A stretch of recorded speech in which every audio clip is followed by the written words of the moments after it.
جس کی وجہ سے اعمال قبول ہوتے ہیں، التقوی، جو انسان جتنا متقی ہوگا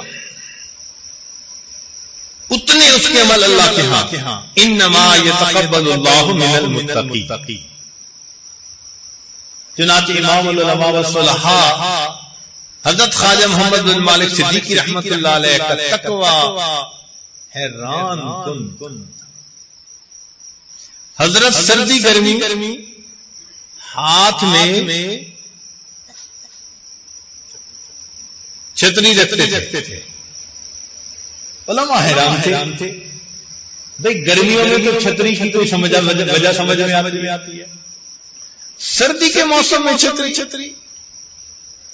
تو ایک عالم نے پھر پوچھا حضرت سخت سردی میں بھی چھتری ہر وقت ہاتھ میں؟ تو حضرت نے فرمایا کہ چونکہ آپ عالم ہیں، آپ کا ذہن صاف کرنا ضروری ہے، مجھے نہ گرمیوں میں ضرورت اس کی نہ سردیوں میں اس کو ہاتھ میں اس لیے رکھتا ہوں کہ راستہ چلتے ہوئے اگر دائیں سے عورتیں آ رہی ہوتی ہیں تو میں چھتری یوں کر لیتا ہوں، میں عورتوں کے کپڑے کو ہی نہیں دیکھتا، اور بائیں سے آ رہی ہوتی ہیں تو میں چھتری کو یوں کر لیتا ہوں۔ لوگوں کی نظر میں وہ سر کا سایہ ہے، میری نظر میں غیر محرم سے نظر کی حفاظت کا ذریعہ۔ اللہ، اتنا غیر محرم سے نظر کی حفاظت، اور جب غیر محرم سے نظر کی حفاظت کی جائے تو اللہ کیا دیتے ہیں؟ حدیث پاک میں آتا ہے اللہ اس کو حلاوت ایمان عطا فرما دیتے۔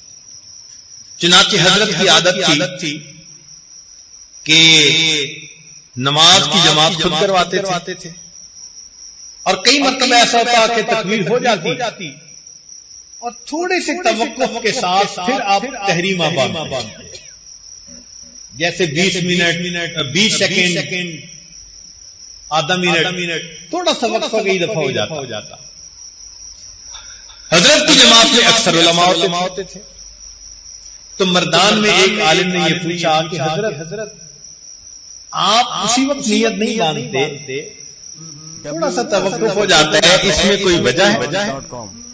تو حضرت نے آگے سے جواب دیا مولانا آپ تو عالم لوگ ہیں، آپ کی تو کیفیتیں بنی رہتی ہیں، میں فقیر آدمی ہوں، مصلی پہ کھڑا ہوتا ہوں، جب تک مجھے سامنے بیت اللہ نظر نہیں آتا میں تحریمہ نہیں مانتا۔ ادھر غیر محرم سے نظر کی حفاظت کی، ادھر اللہ نے ایسی نماز عطا فرمائی، مقام احسان والی نماز۔ تو تقوی، جتنا زیادہ تقوی ہوگا اتنا قبولیت ہوگی۔ امام بخاری رحمۃ اللہ کی کتاب پوری دنیا میں مشہور کیوں؟ ان کے تقوی کی وجہ سے۔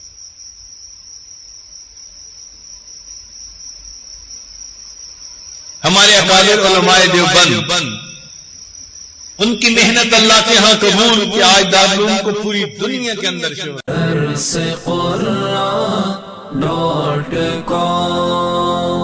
www.darsequran.com